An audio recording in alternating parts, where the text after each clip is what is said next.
تو ہم سے کوئی حساب تو نہیں ہو رہا. کوئی سوال کرتا ہے؟ ایک شخص نماز پڑھ رہا ہے، دوسرا نہیں پڑھ رہا. ایک شخص نظر کی حفاظت کر رہا ہے، دوسرا نہیں کر رہا. ایک خاتون پردے کے اندر ہے، دوسری پردے کے بغیر پردے کے ہے. ایک جو ہے وہ حلال پی رہا ہے، دوسرا شراب پی رہا ہے. ایک حلال کمائی کر رہا ہے، دوسرا حرام کمائی کر رہا ہے. ایک جو ہے وہ مسجد میں نماز پڑھنے کے لیے جا رہا ہے، دوسرا جو ڈانس کلب میں ناچ گانے کے لیے جا رہا ہے. ایک انسان بیٹھا ہوا اسلام کے بارے میں کوئی لیکچر سن رہا ہے، دوسرا بیٹھ کے جو ہے وہ حرام چیزیں دیکھ رہا ہے. تو سب چل رہا ہے. کوئی فرشتہ آ کے کسی کو روکتا نہیں ہے، کوئی فرشتہ آ کے کسی کو مارتا نہیں ہے. اللہ کی طرف سے کوئی پکڑ نہیں ہوتی، کوئی سوال بھی نہیں ہوتا. 2-2 3-3 گھنٹے بیٹھے غلط کام کرتے رہو، کوئی نہیں پوچھنے والا. کہ ایک سال غلط کام کرتے رہو، کوئی پوچھنے والا نہیں ہے. اللہ نے اس دنیا کو دارالعمل بنایا ہے، یہ دارالحساب نہیں ہے. آج عمل کا وقت ہے، آج حساب نہیں لیا جا رہا.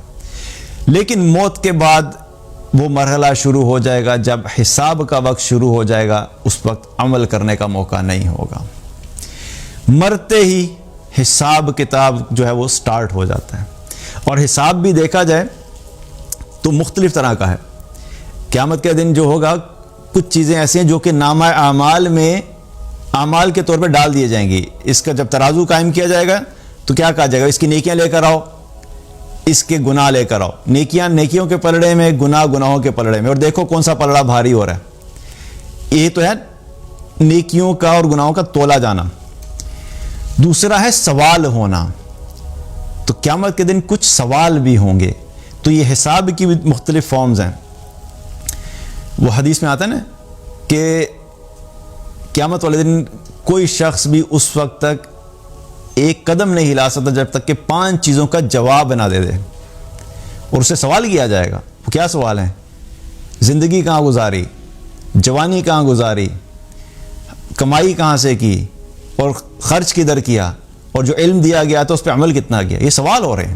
یہ چیزیں نامہ اعمال میں تولی نہیں جا رہی ہیں، سوال ہو رہے ہیں. تو کچھ چیزیں تولی جائیں گی اور کچھ سوال ہوں گے. تو یہ سارے مل کے حساب ہے. پھر یہ سارے کا ایک کنکلوژن نکلے گا، تب فیصلہ ہوگا کہ اب یہ کامیاب ہو گیا اور یہ ناکام ہو گیا. لیکن یہ سارے کا سارا کیا ہو رہا ہے؟ حساب ہو رہا ہے. تو یہ جو حساب ہے یہ ایک تو اس قیامت کے دن ہوگا، اور مرنے کے بعد بھی تو سوال شروع ہو جائیں گے. قبر کے اندر اتارتے ہی پہلی چیز کیا ہے؟ کوئی پروٹوکول قبر میں نہیں مل رہا. اس کو سیٹل کرو، اس کو کھانا کھلاؤ، اس کو پانی پلاؤ، یہ تو بڑی مشکل سے آیا ہے، ابھی اس نے موت کا مزہ چکھا ہے، اس کی باڈی کو ذرا سٹیبل ہونے دو، اس کے ہوش و حواس ہونے دو. دنیا میں اگر کوئی شخص بڑے شدید جو ہے وہ غم سے نکلے تو اس کو فوراً اس کے اوپر کوئی سوال جواب نہیں کیا جاتا. اس کو کیا کیا جاتا ہے؟ ہم کہتے ہیں نا نہیں بھی ابھی اس کو چھوڑ دو، اس کو تھوڑا ریلیکس ہونے دو، اس کو مینٹلی ذرا سٹیبل ہونے دو، پھر اس سے بات کریں گے. تو وہاں پہ تو قبر میں جاتے ہی پہلی کیا چیز ہوگی؟ یہ نہیں دیکھا جائے گا ابھی یہ سیٹل ہے کہ نہیں ہے، سٹیبل ہے کہ نہیں ہے.